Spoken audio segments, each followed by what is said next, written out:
Good morning everybody. एक बार फिर से आप सभी का हमारे चैनल आराध्या कैरियर इंस्टीट्यूट में स्वागत है।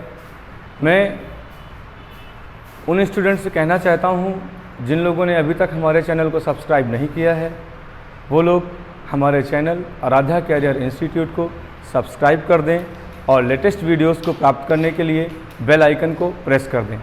देखिए कि आज का जैसा कि आपका टॉपिक है interchange of assertive sentence into interrogative sentence.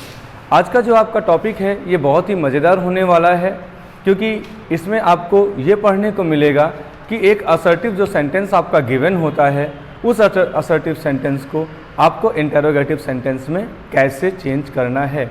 देखिए, ऐसे सेंटेंसेस को असर्टिव से इंटेरोगेटिव में चेंज करने के बाद में हम इन्हें कहाँ यूज कर सकते हैं। तो देखिए, अगर हम बात करें यूपी बोर्ड की, तो जो यूपी बोर्ड का हिंदी मीडियम हमारा सेक्शन होता है, उसमें फाइनल एग्ज़ाम्स या बोर्ड एग्ज़ाम्स में 2 से 4 नंबर के 2 सेंटेंसेस आपके असर्टिव से इंटेरोगेटिव में चेंजमेंट के ट्रांसफॉर्मेशन में आते हैं। इसके बाद में यदि हम बात करें सीबीएसई बोर्ड की, तो यहाँ पर आपको पैरा राइटिंग में, कॉम्प्रीहेंशन में, इसके बाद में ओमिशन एंड एडिशन में ये सारी चीज़ें आपकी पूछी जाती हैं। तो चलिए आज हम स्टार्ट करते हैं असर्टिव सेंटेंस को इंटेरोगेटिव सेंटेंस में कैसे चेंज किया जाए। तो देखिए, असर्टिव को इंटेरोगेटिव में चेंज करने का जो सबसे पहला तरीका है वो आपका ये कहता है कि हमें सबसे पहले हेल्पिंग वर्ब को यूज़ करना है, इसके बाद में सब्जेक्ट को राइट कर देना है और सब्जेक्ट को राइट करने के बाद में यहाँ पर हमें नॉट लगा देना है। इसके बाद जो भी अदर वर्ड्स हैं उसके बाद लास्ट में क्वेश्चन मार्क को ध्यान से हमें लगाना है। यहाँ पर आपको एक चीज़ ये याद रखनी है कि यदि आपके असर्टिव सेंटेंस में नॉट दिया जाएगा तो यहाँ पर आपको नॉट को अप्लाई नहीं करना है। यदि आपके असर्टिव सेंटेंस में नॉट नहीं दिया गया है तो यहाँ पर हमें नॉट को अप्लाई करना है। जैसे हम एक एग्जांपल लिख सकते हैं, Raman was a great actor. Raman was a great actor. अब कह रहा है कि इसे इंटेरोगेटिव में चेंज करिए। तो देखिए, ऐसे सेंटेंस को इंटेरोगेटिव में चेंज करने के लिए सबसे पहले हम देखते हैं कि हमारी हेल्पिंग वर्ब तो दी गई है, इसके बाद में यहाँ पर कहीं नॉट दिया गया है या नहीं। तो इस सेंटेंस में हमने देखा यहाँ पर कहीं पर भी हमें नॉट नहीं मिल रहा है। तो हमने सबसे पहले क्या किया, वॉज राइट किया, इसके बाद में अपने सब्जेक्ट को राइट किया जो हमारा रमन है। इसके बाद में यहाँ पर नॉट नहीं दिया गया है, इसलिए यहाँ पे नॉट को अप्लाई कर देंगे। इसके बाद का बचा हुआ जो भी पार्ट है हमारा, उसे ऐसे ही हम राइट कर देंगे। इट मीन्स उसमें हम कोई भी चेंजमेंट नहीं करते हैं। देखिए, सेंटेंस था हमारा Raman was a great actor, तो हमने क्या कर दिया, was Raman not a great actor, यानी कि रमन एक महान अभिनेता थे या महान अभिनेता था। तो क्या रमन एक महान अभिनेता नहीं था? तो आंसर क्या मिलेगा, रमन एक महान अभिनेता था। ये था आपका पहला रूल जो आपको समझ में आया होगा कि यदि हमारा सब्जेक्ट, हमारा जो सेंटेंस है वो इस प्रकार से हो, subject plus helping verb plus adjective, तो उस कंडीशन में हम सब जो हमारी हेल्पिंग वर्ब है उसे सबसे पहले ले आते हैं, फिर सब्जेक्ट को राइट करते हैं, फिर नॉट को राइट कर देते हैं। इसके बाद में जो हमारा एडजेक्टिव और अदर वर्ड्स होते हैं उन्हें एज इट इज़ राइट कर दिया जाता है और लास्ट में क्वेश्चन मार्क को लगाना सबसे ज़्यादा इम्पॉर्टेंट होता है। इसके बाद में अब हम चलते हैं नेक्स्ट रूल की ओर कि हमारा नेक्स्ट रूल क्या कहता है। तो देखिए, हमारा जो नेक्स्ट रूल है वो ये कहता है कि यदि हमारे सेंटेंस में कहीं पर भी सब्जेक्ट के रूप में आपका एवरीवन अथवा एवरीबॉडी या समवन अथवा समबडी मिल जाए, आपको किसी भी सेंटेंस में एवरीवन या एवरीबॉडी, समवन या समबडी मिल जाए, तो ऐसे सेंटेंस को हम क्या करते हैं, इजीली चेंज कर देते हैं। किस में चेंज कर देंगे, देखिए, इसके बाद में आपको हेल्पिंग वर्ब मिलेगी और हेल्पिंग वर्ब के बाद में यहाँ पर एडजेक्टिव होगा, आपका वर्ब होगा, प्लस यहाँ पर कुछ भी हो सकता है। ऐसा ही यहाँ पर आपको हेल्पिंग वर्ब मिलेगी, इसके बाद में आपको एडजेक्टिव मिलेगा, यदि एडजेक्टिव नहीं है तो आपको वर्ब मिलेगा, वर्ब के बाद अदर वर्ड्स आपको मिलेंगे। तो ऐसे सेंटेंस को हमें जब चेंज करना है तो ऐसे सेंटेंस को चेंज करने के लिए हमारे पास में सबसे सिंपल तरीका ये होता है कि हमें एवरीबडी अथवा एवरीवन या समबडी अथवा समवन को क्या करना है, उसे हु में चेंज कर देना होता है। अब देखिए यहाँ पर हेल्पिंग वर्ब के साथ में नॉट नहीं लगा है, यानी कि यहाँ पर हम हेल्पिंग वर्ब के साथ में नॉट को अप्लाई कर देंगे। यदि यहाँ पर हेल्पिंग वर्ब के साथ नॉट लगा होता तो हमें यहाँ से हेल्पिंग वर्ब के साथ नॉट को हटा देना होता है। इसके बाद का जो आपका सेंटेंस होगा वो एज इट इज़ राइट कर दिया जाता है और लास्ट में हमें क्वेश्चन मार्क को इम्प्लांट करना होता है। जैसे लिखा हुआ है आपका everybody likes to earn name and fame. Everyone likes to earn name and fame, यानी कि सभी लोग अपनी प्रसिद्धि पाना चाहते हैं और अपने नाम को तरक्की देना चाहते हैं। तो देखिए यहाँ पर आपका जो सब्जेक्ट दिया गया है वो क्या दे दिया गया, आपको एवरीबडी दे दिया गया, और यहाँ पर आपकी हेल्पिंग वर्ब के साथ में नॉट या हेल्पिंग वर्ब आपकी नहीं दी गई है। तो ऐसे सेंटेंस को हमें इंटेरोगेटिव में चेंज करना है। तो यहाँ पर हम क्या करेंगे, हु में चेंज कर देंगे। हु के बाद में अब हम क्या करेंगे, देखिए यहाँ पे एस या ई एस लगा हुआ है, यानी कि ये प्रेजेंट इंडेफिनिट का वाक्य हो गया। तो यहाँ पर हम हेल्पिंग वर्ब क्या करेंगे, डज नॉट यूज़ करेंगे। Who does not like to earn name and fame, last में क्वेश्चन मार्क अप्लाई कर दिया। यदि इसी सेंटेंस को हम दूसरे तरीके से बनाना चाहें तो इसको बनाने का एक तरीका हमारे पास में और है, वो ये है कि सबसे पहले हम डज लगाएंगे, इसके बाद में हम एनीबडी यूज़ करेंगे और एनीबडी के बाद में नॉट लगा देंगे। नॉट के बाद में बाकी जो सेंटेंस था हमारा उसको हम एज इट इज़ ही राइट कर देते हैं, यानी कि क्या बन जाएगा, does anybody not like to earn name and fame, last में क्वेश्चन मार्क आप अप्लाई कर देते हैं। तो ये था आपका असर्टिव से इंटेरोगेटिव में चेंज करने का सेकंड रूल, क्या कि यदि आपको कहीं पर भी सब्जेक्ट के रूप में एवरीवन या एवरीबडी, समवन या समबडी मिल जाए और इसके बाद का जो आपका सेंटेंस है उसमें कहीं पर भी नॉट ना दिया गया हो, तो हम एवरीवन या एवरीबडी को हु में चेंज कर देते हैं, साथ में हेल्पिंग वर्ब के साथ में नॉट को अप्लाई कर दिया जाता है। बाकी का सारा सेंटेंस आपका एज इट इज़ ही रहता है। जैसे एग्जांपल है everybody likes to earn name and fame, तो इसे हमने क्या किया, who does not like to earn name and fame में चेंज कर दिया। अगर हम इसे दूसरे रूप में चेंज करना चाहें तो उसे हम does anybody not like to earn name या फेम में भी चेंज कर सकते हैं। इसके बाद में आपका जो नेक्स्ट रूल है वो ये कहता है कि यदि आपका कोई सेंटेंस है और वहाँ पर आपको नोबडी सब्जेक्ट के रूप में मिलता है, क्या सब्जेक्ट के रूप में मिलता है, यदि आपको सब्जेक्ट के रूप में नोबडी अथवा नो वन अथवा नन, यदि आपको सब्जेक्ट के रूप में ये मिल जाते हैं तो इसे चेंज करने के लिए हम क्या करेंगे, who plus helping verb plus यहाँ के बाद जो कुछ भी होगा उसे एज इट इज़ ही राइट करके लास्ट में हम क्वेश्चन मार्क एम्प्लॉय कर देते हैं। उसका रीज़न ये होता है कि नोबडी, नन या नो वन ये अपने आप में ही नेगेटिव सेंस रखते हैं, इसलिए हमें जब इंटेरोगेटिव बनाना है तो उससे नेगेटिव को हटाना होगा। अगर नेगेटिव हमारा नहीं दिया गया होता तो हमें उसका नेगेटिव सेंस अप्लाई करना होता है, और अगर हमारा नेगेटिव सेंस दिया गया है तो उसे हमें क्या करना होता है, रिमूव करना होता है। तो देखिए यहाँ पर जैसे हम एग्जांपल लिख देख सकते हैं, nobody can change his nature,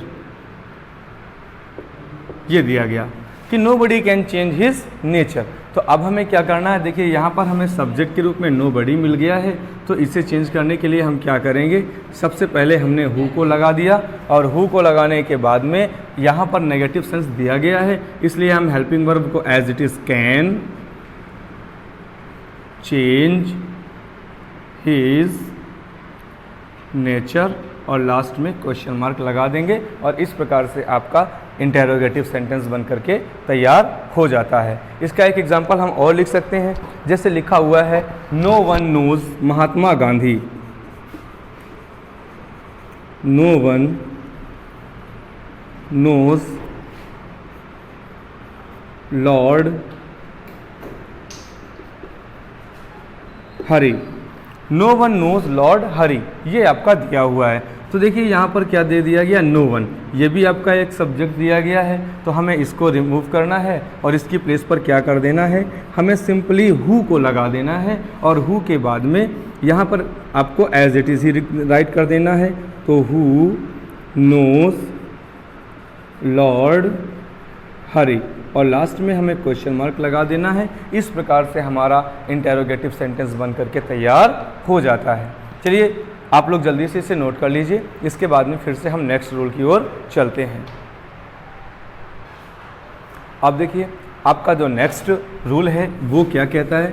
आपका जो नेक्स्ट रूल है वो ये कहता है कि यदि हमारे सेंटेंस में कहीं हमें हेल्पिंग वर्ब के बाद में नेवर नज़र आता है, तो यदि हमारे सेंटेंस में हेल्पिंग वर्ब के बाद में नेवर मिल जाए तो उसको हम कैसे चेंज करते हैं।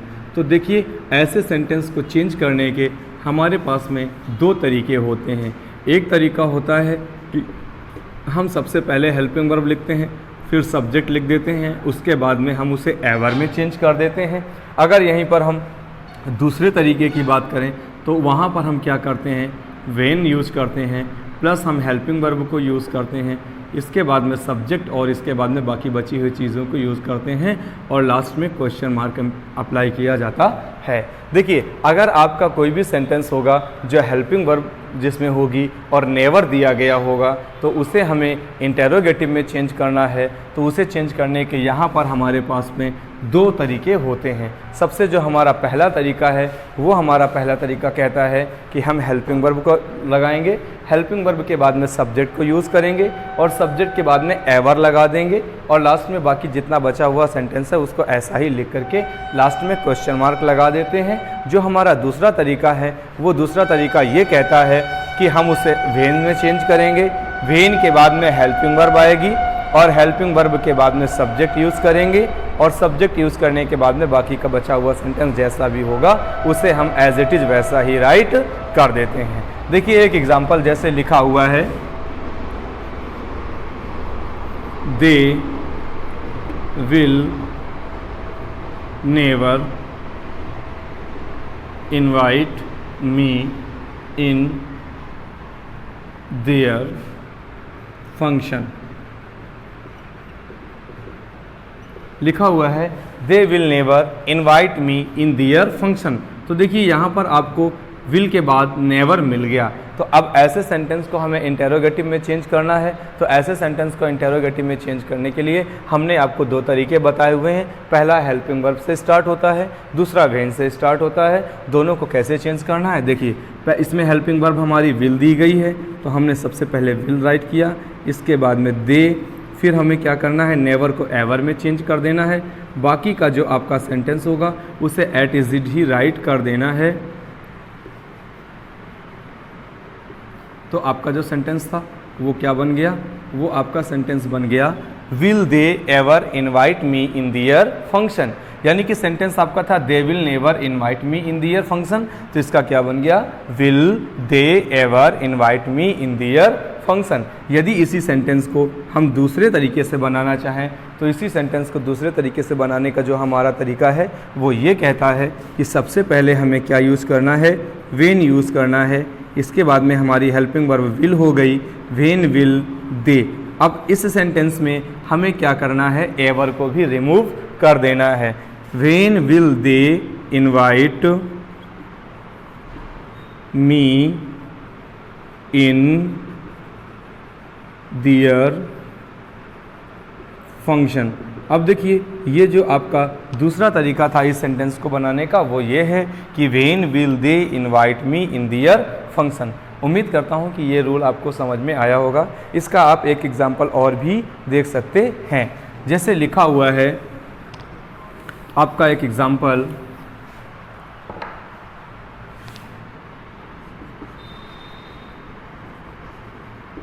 हर्षित विल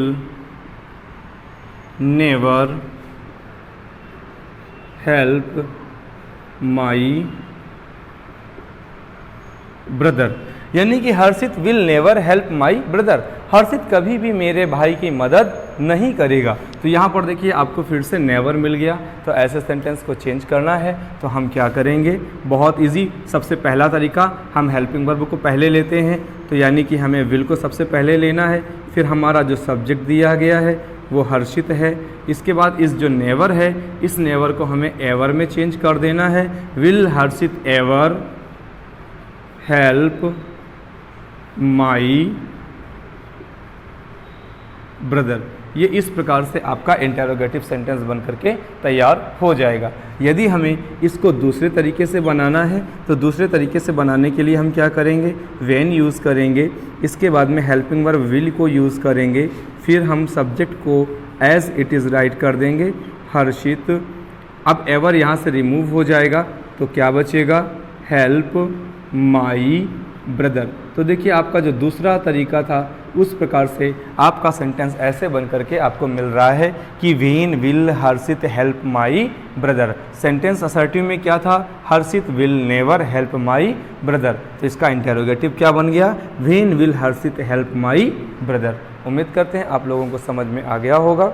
चलिए अब हम लोग नेक्स्ट रूल की ओर चलते हैं। तो नेक्स्ट रूल हमारा क्या कहता है, नेक्स्ट रूल हमारा कहता है कि यदि हमारे असर्टिव सेंटेंस में सब्जेक्ट के रूप में समथिंग, एवरीथिंग, एनीथिंग, नथिंग, अगर ये सब चीज़ें हमें मिल जाएं तो उन्हें किस में चेंज करना है।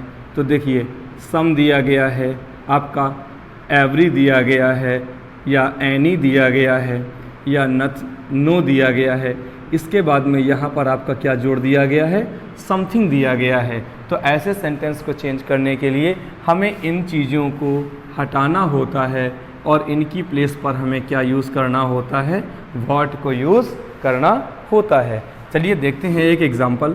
जैसे लिखा हुआ है एवरी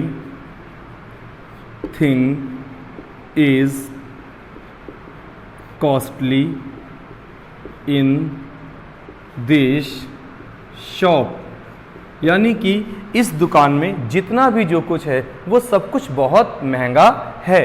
तो अब हमें क्या करना है, इस सेंटेंस को इंटेरोगेटिव में बनाना है। तो इंटेरोगेटिव में बनाने के लिए हम क्या करेंगे, एवरीथिंग को रिमूव कर देंगे। अब देखिए इस सेंटेंस का जो हमारा सेंस है वो कंप्लीट अफर्मेटिव है, तो हमें जब इसे इंटेरोगेटिव में चेंज करना है तो उसे इंटेरोगेटिव नेगेटिव में चेंज करना पड़ेगा। तो क्या करेंगे, देखिए एवरीथिंग को हटा करके तो हमने व्हाट लगा दिया, अब हेल्पिंग वर्ब इज रहेगी। अब ये देखिए यहाँ पे नॉट नहीं था तो यहाँ पर हमें नॉट को लगाना होगा और बाकी की चीज़ें हम एज इट इज़ ही राइट कर देते हैं। तो सेंटेंस आपका क्या बन गया, हमारा जो सेंटेंस बना वो ये बन करके आ गया, what is not costly in this shop. एक दूसरा सेंटेंस देखते हैं, जैसे आपका दिया गया है nothing is fit to be eaten, nothing is fit to be eaten. तो अब हमें ऐसे सेंटेंस को चेंज करना है। तो ऐसे सेंटेंस को चेंज करने के लिए हम क्या करेंगे, फिर से हम देखिए अब यहाँ पर हमारा जो नथिंग दिया गया है ये अपने आप में नेगेटिव सेंस रखता है। तो जब ये अपने आप में नेगेटिव सेंस रखता है तो जो हमारा इंटेरोगेटिव बनेगा वो नेगेटिव सेंस में नहीं होगा। तो क्या हो जाएगा, what is fit to be eaten, और लास्ट में आपका क्वेश्चन मार्क अप्लाई कर दिया जाएगा। चलिए देखते हैं अब हम एक नया रूल जो हमारे पास में आता है कि जब हमारा इंटेरोगेटिव सेंटेंस या जो हमारा असर्टिव सेंटेंस है वो थोड़ा सा एक अलग और बदले हुए रूप में हो तो उसे किस में चेंज करते हैं। जैसे मान लेते हैं कि हमारा जो असर्टिव सेंटेंस है वो इट इज़ नो गुड से स्टार्ट होता है। किससे स्टार्ट होता है, इट इज़ नो गुड से स्टार्ट होता है। तो कैसा बनेगा, देखिए आपका जो असर्टिव सेंटेंस होगा, it is no good to, इसके बाद वर्ब की फर्स्ट फॉर्म होगी और लास्ट में आपको कुछ भी मिलेगा। तो इसका इंटेरोगेटिव सेंटेंस जब हम बनाएंगे तो इसका इंटेरोगेटिव सेंटेंस बनाने के लिए भी हमारे पास में दो तरीके होते हैं। देखिए कौन कौन से होते हैं। पहला तरीका तो आपका हो गया इज़ इट। अब देखिए नो लगा हुआ है तो इसको एनी में चेंज कर दिया, is it any good to, इसके बाद में वर्ब की फर्स्ट फॉर्म, फिर जो भी होगा हमारा उसको हम उसी रूप में चेंज कर देंगे। लेकिन इसी को बनाने का जो हमारे पास में दूसरा तरीका है वो क्या कहता है, तो इसी को बनाने का जो हमारा दूसरा तरीका है वो ये कहता है what good is it to. इसके बाद में जो आपकी वर्ब है और अदर वर्ड हैं उनको ऐसे ही राइट कर दिया जाएगा और लास्ट में दोनों में क्वेश्चन मार्क लगा दिया जाएगा। जैसे एक एग्जांपल आ गया आपका, it is no good to help a mean man, यानी कि एक मतलबी आदमी की मदद करना अच्छा नहीं है। It is no good to help a mean man, एक मतलबी आदमी की मदद करना अच्छाई नहीं है या एक मतलबी आदमी की मदद करना भलाई नहीं है। तो ऐसे सेंटेंस को जब हम चेंज करेंगे तो क्या कर देंगे, इसको दोनों प्रकार से बना सकते हैं, is it any good to help a mean man. अथवा इसी को दूसरे तरीके से हम कैसे बनाएंगे, तो इसी को दूसरे तरीके से बनाने का तरीका है व्हाट, इसके बाद में गुड, फिर इज़ इट, फिर टू लगाएंगे। टू के बाद का जो हमारा फ्रेज़ होगा उसको हम एज इट इज़ राइट कर देंगे। तो what good is it to help a mean man, इसे उसी प्रकार से राइट करके लास्ट में हम क्वेश्चन मार्क को अप्लाई कर देते हैं। अब देखिए आपका जो नेक्स्ट रूल है वो क्या कहता है। ये तो आपका रूल था कि यदि आपका sentence it is no good से स्टार्ट हो रहा हो तो उसे कैसे चेंज करेंगे। तो देखिए यदि आपका sentence it is no good से स्टार्ट है तो उसे इज़ इट एनी गुड से भी हम चेंज कर सकते हैं या what good is it to से भी हम उसको चेंज कर सकते हैं। अब आपका नेक्स्ट जो रूल दे रहा है वो कह रहा है कि यदि हम मान लेते हैं कि आपका सेंटेंस है और उसमें वाई वेस्ट लगा हुआ है, आपका जो इंटेरोगेटिव सेंटेंस दिया गया है उस इंटेरोगेटिव सेंटेंस में आपको वाई वेस्ट मिलता है, वाई वेस्ट, इसके बाद में आपका कुछ भी दिया गया हो तो देखिए यहाँ पर लास्ट में आपको यहाँ पर क्वेश्चन मार्क मिलेगा। तो अब देखिए इस वाई को हमें केवल इतने को रिमूव करना है। तो इतने को रिमूव करने के लिए असर्टिव सेंटेंस में चेंज करने के लिए हमें क्या करना होता है, it is extremely foolish to waste. इसके बाद में आपका जो कुछ भी होगा जैसा भी होगा आपको उसको ऐसा ही राइट कर देना है। जैसे आपके सामने एक एग्जाम्पल आता है कि why waste time in playing cricket, why waste time in playing cricket. तो अब देखिए ऐसे सेंटेंस को हमें सिंपल में चेंज करना है, असर्टिव में चेंज करना है। तो हम इसको कैसे चेंज कर देंगे, इसको चेंज करने का जो हमारा तरीका होगा वो होगा इट इज़ एक्सट्रीमली फूलिश। क्या होगा, it is extremely foolish, it is extremely foolish to waste